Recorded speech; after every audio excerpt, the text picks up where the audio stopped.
Olá pessoal, sejam bem-vindos à Referee School. Meu nome é Diego Chiconato e faço parte dessa equipe, juntamente com Cristiano Maranho e Vinícius Simões. Nós da Referee School preparamos um material exclusivo para vocês sobre a pré-partida. Um checklist de situações táticas dentro de um contexto do jogo onde nós podemos obter mais conhecimentos, né? Antes de darmos início, eu gostaria de falar para vocês não deixar de seguir a gente no Instagram, através do @referee.school. Deixe lá seu comentário, curta a nossa página, acompanhe todos os conteúdos que nós estamos postando e também no nosso site, que é www.refereeschool.com.br. Isso é importante para nós, esse feedback de vocês. Então, antes de darmos início em sabermos qual a importância da pré-partida, para a gente trabalhar os tópicos dentro dessa pré-partida, nós precisamos saber qual é a importância disso, né? Isso, nós da Referee School, nós entendemos que a situação da pré-partida é um dos itens mais importantes dentro de um contexto do jogo, porque ele é um planejamento tático. Ele procura diminuir os erros da arbitragem e como os oficiais pretendem conduzir através da troca de informações.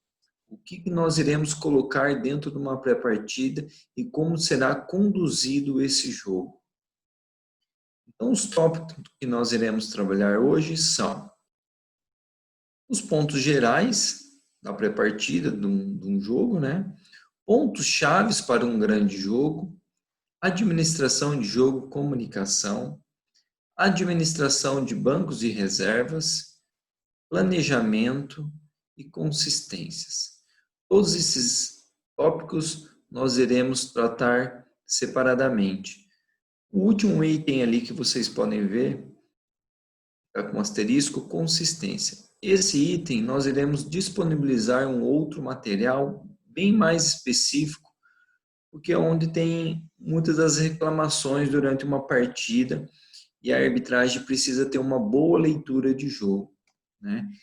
Dentro de outros tópicos, nós iremos colocar aqui para vocês, o primeiro tópico é pontos gerais. O que nós podemos colocar dentro desses pontos gerais na pré-partida, dentro de uma reunião dos oficiais?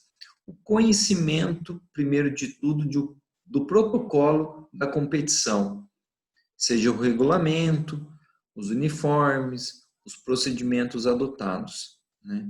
Então, cada regulamento de cada competição sobressai sobre a regra. Então, todos os itens são extremamente importantes nós sabermos qual é o regulamento específico. Diante disso, a aplicação direta dentro de uma partida, ela é bem colocada entre todos os fatores, né? Isso limita idade, limita membros de equipe, tempo de jogo, né? Cada regulamento específico, o protocolo que nós iremos adotar. Então, antes de tudo, nós temos que estudar o regulamento específico da competição. Não basta só nós sabermos a regra na ponta da língua, sendo que o regulamento ele tem uma hierarquia sobre a regra, né? Então é importante tratar separadamente cada competição. A história dos confrontos entre as equipes, né? Assim como as equipes, atletas, membros de equipe estudam a arbitragem, como que aquele árbitro, se ele é árbitro mais disciplinado, mais permissivo, né? Se ele consegue ter uma comunicação boa durante a partida, nós também temos que estudar a história dos confrontos entre essas equipes. E se nós não conhecemos essas equipes numa competição internacional, seja nacional ou regional, nós temos que trocar essas informações entre os oficiais para obter mais conhecimentos E como será aquela partida, né? Como que ela irá decorrer durante o jogo? A rivalidades especiais esperadas nesse jogo, né? Como que será o confronto se toda essa emoção, essa carga de pressão, ela irá ser transmitida dentro da partida para os oficiais ou contra os próprios adversários, né? Então a gente tem que sentir, ter o feeling antes da partida, como é que é essa emoção, essa atmosfera que nós iremos encontrar. As características de técnico e jogadores. Isso nós temos que saber, porque tudo que está envolvido, que nós iremos comentar hoje, ele faz parte do jogo. Então, estudar especificamente como são essas características desses técnicos, se ele reclama demais, se ele gosta de sair da quadra, se é um técnico muito emotivo, né? Se ele tem um diálogo bom, e assim também de jogadores, aquele jogador que gosta de ficar cavando falta, ou toda situação durante o jogo ele gosta de questionar algo, né? Então, na pré-partida, essas informações têm que ser pontuadas como pontos gerais, né? Porque assim nós iremos antecipar todos os problemas durante o jogo. Dúvidas da regra FIBA 2018. Constantemente, a FIBA vem alterando algumas regras e as suas interpretações. Então, é de extrema importância colocar isso numa pré-partida se algum oficial tem alguma dúvida das mudanças recentes, né? Para isso, é importante a gente sempre saber, porque na hora da aplicação na prática, na hora da necessidade, o árbitro vai estar preparado. E com todos esses pontos gerais, nós iremos antecipar vários problemas que podem haver. Agora, pontos chaves para um grande jogo. Qual seria um segredo? Vamos ver.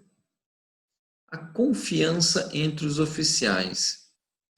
Essa troca de informações dentro de uma pré-partida nada mais é que um trabalho em conjunto, um trabalho em equipe.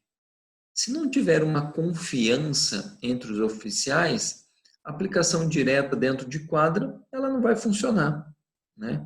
Então ela precisa ter uma aceitação.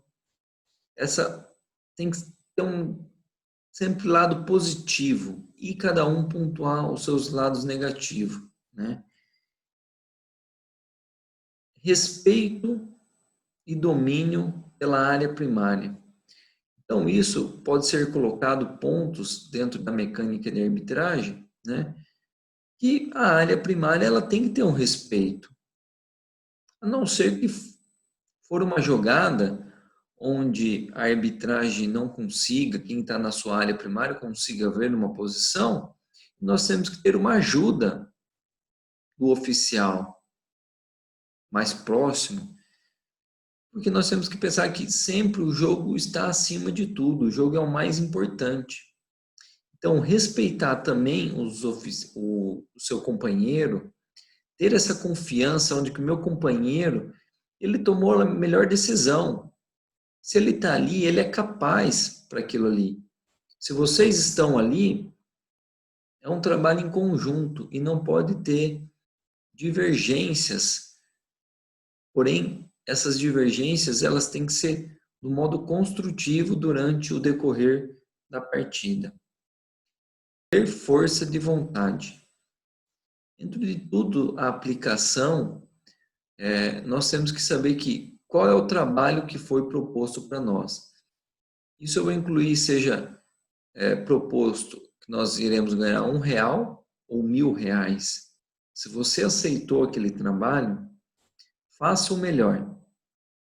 Ah, mas esse jogo é um jogo de nível baixo, né? A gente começa a tratar níveis de jogos uma relevância diferente, né? E isso não pode acontecer. Então, automaticamente vão tirar uma imagem ruim dos oficiais ou do oficial, que aquele oficial ali está para cumprir mais uma hora de trabalho, e não é bem assim, né? Nós temos que ter força de vontade e ser profissionais. Não perder o foco. Falo por mim que quantas as vezes já fui em alguns jogos e alguns oficiais não se preocupam em falar do jogo, se preocupam em comentar situações extras, quadra, situações fora que está no contexto da sua profissão ali que foi estipulada para você, e com isso a gente acaba perdendo foco, né? Situações que estão extra quadra, torcida, tudo que vem a ver que não está relacionado ao jogo, a gente não pode perder um instante, porque as tomadas de decisões dos oficiais, elas estão instantaneamente numa fração de segundo. Então, dentro de uma fração de segundo, a gente pode perder uma jogada, ou até mesmo quando você está dirigindo, está num trânsito, e você olha para o lado ou olha para o seu celular, quantas as vezes a gente deu uma freada brusca, quase bateu. Então, esse tempo de reação, de não perder o foco, ele é importante. Isso não só dentro da arbitragem, em todos os setores, né? Então, isso irá manter que a gente tenha mais concentração, uma melhor decisão durante a partida. E deixar as emoções fora do jogo. Todas as nossas decisões, elas têm que ser muito coesas, tranquilas, né? Não podemos tomar decisões precipitadas, onde a emoção ela se leva acima da nossa razão e a gente começa a conduzir pelo até mesmo o assopro do apito, onde eu apito uma falta, apita 3, 4 vezes, uma simples lateral apita 5, 6 vezes. Então a gente começa a ver um desequilíbrio emocional durante uma partida, ou até mesmo numa situação de gestos corporal do oficial. É claro que nós não devemos ser robô dentro de uma partida, né? Mas essa tomada de decisões, elas têm que ser seguras, não demonstrar nervosismo, principalmente nos momentos onde o jogo está com uma intensidade muito grande, né? Reclamação, contato físico. Então a gente tem que estar muito preparado. E manter a postura durante a partida, durante o jogo. Essa postura, ela tem que ser uma postura profissional, desde que onde a gente chega, pisa na quadra do jogo até o final. Porque a gente mantendo uma postura, até mesmo situações onde nós podemos cometer alguns equívocos de interpretações, automaticamente esses equívocos, eles irão ser ter uma aceitação maior, né? Porque a gente mantém uma postura, a gente consegue conduzir um jogo não com a emoção, mas em si com a razão. E com isso a gente transmite segurança para todos os envolvidos dentro de uma partida. E no tópico da administração de jogo, a comunicação de tudo isso. Essa comunicação ela tem que ser muito efetiva. Como que nós iremos administrar essas situações? Com um tom de voz firme, demonstrando segurança, mas lembrando que a emoção ela tem que ser deixada de lado, né?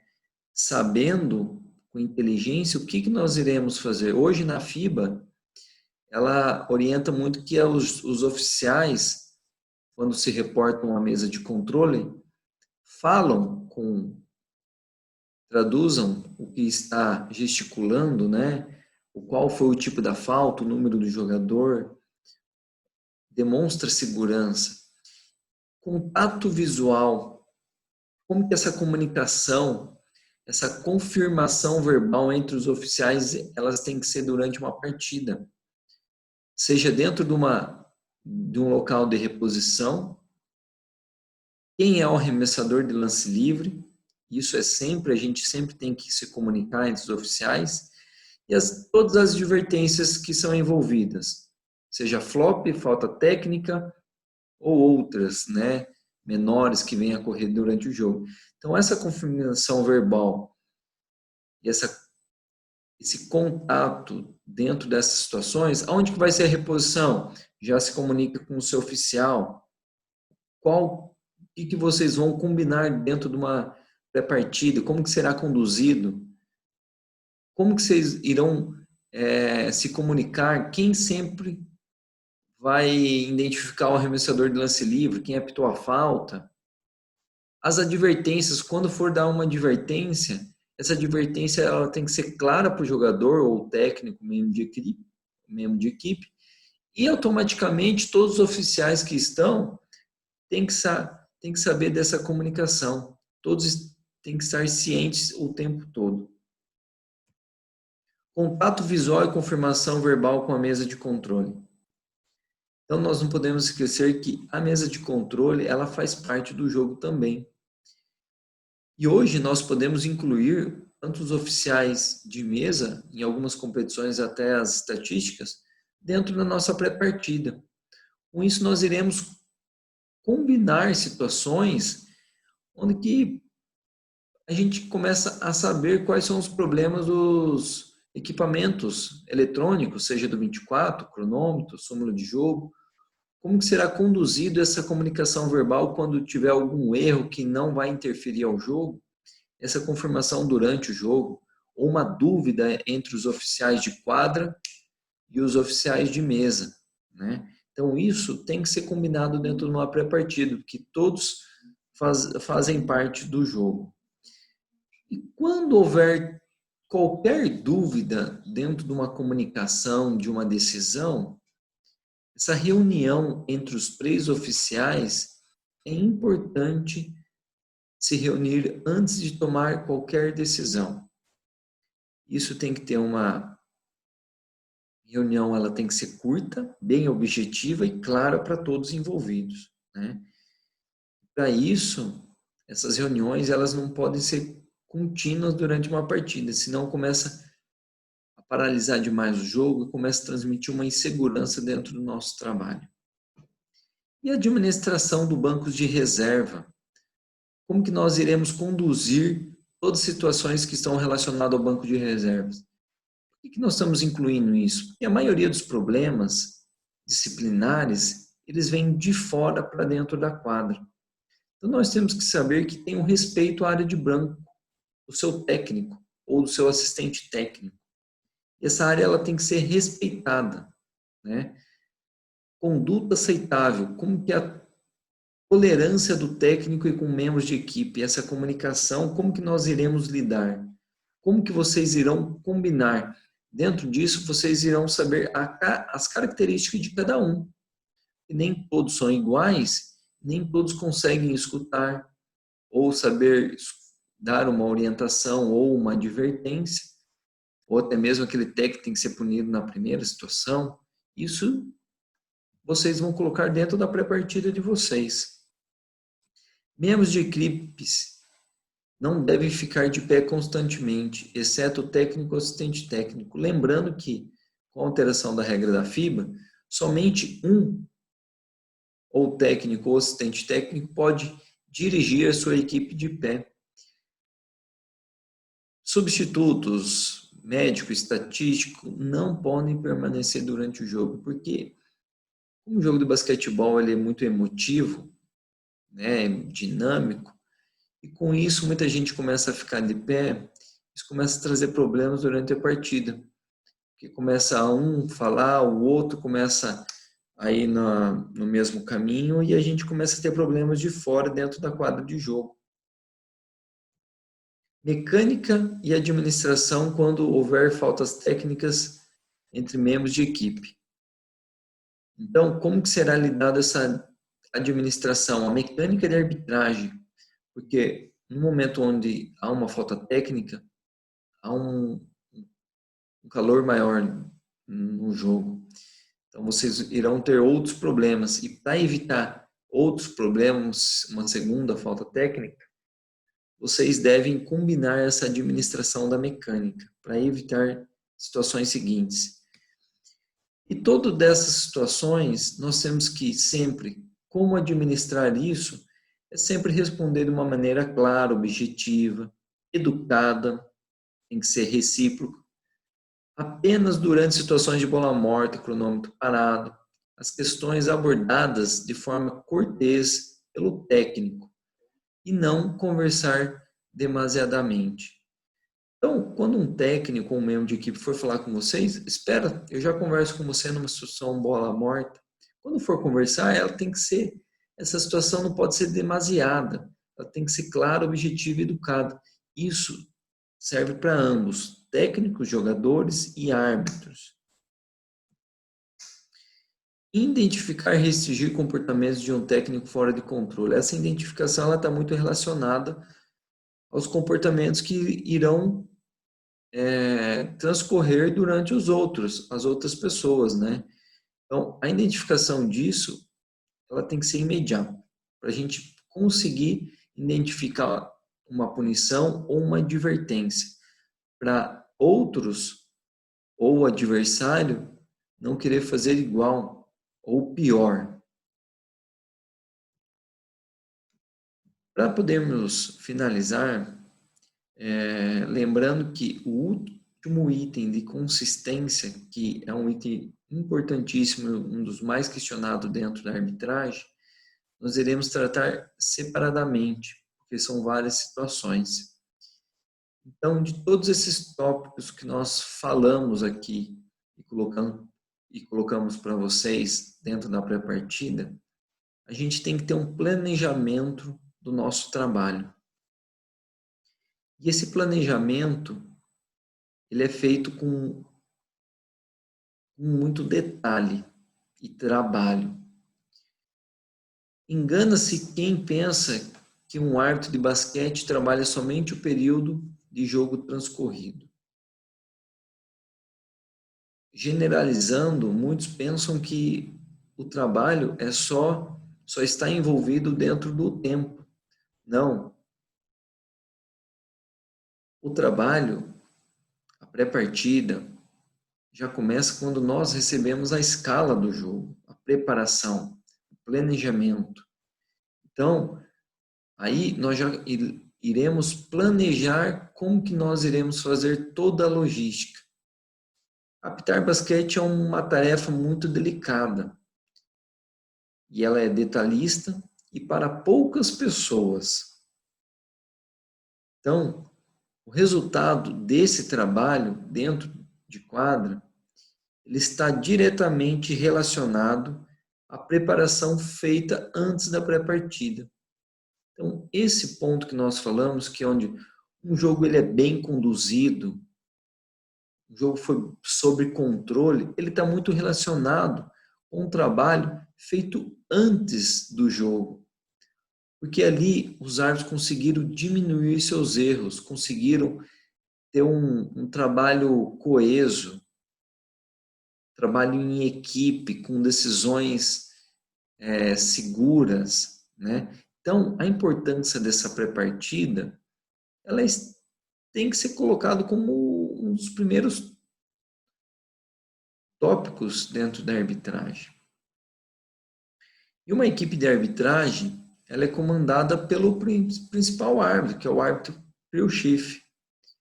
E ele deve planejar em detalhe suas atuações antes do início do jogo. E todos os fatores a serem observados quando a comunicação feita com sua equipe, planificando a pré-partida. Então, o árbitro principal hoje, o líder, né, onde os outros irão seguir seu caminho, ele tem que planificar todas as situações e fatores que irão ser observados nessa partida. E essa troca de informações elas têm que ser muito engajadas dentro desse trabalho, para a gente ter um bom resultado durante a partida. E essas relações de pré-partida pode e deve aumentar. Então, todos esses tópicos que nós colocamos aqui, não necessariamente são os principais.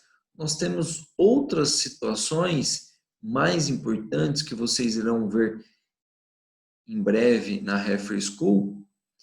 E se vocês acharem também oportunos, coloquem dentro de um jogo, dentro da pré-partida de vocês. Porque cada jogo é um jogo, né? Então, nós não podemos planificar isso como um protocolo, mas em si saber aonde nós estamos trabalhando, como que será trabalhado aquela competição específica, aquele jogo específico. Quanto mais fatores vocês conseguirem agregar, maior será o controle de vocês. E vocês vão ter uma probabilidade muito grande de êxito dentro da arbitragem. Com todas as situações que vocês irão detalhar dentro dessa partida, vocês irão ter uma probabilidade muito grande de ter o jogo sob controle em todas as situações. E para encerrar o nosso conteúdo de hoje, como falam nossos irmãos, nós da Referee School, desejamos êxitos para vocês, porque quem deseja sorte é quem necessita que não trabalha, né? E sorte quem necessita ou que não trabalha. Então, nós da Referee School, nós agradecemos a participação de todos e não deixe de nos acompanhar nas redes sociais, nosso site, e em breve nós iremos colocar conteúdos inéditos. Aproveitem e um abraço. Obrigado.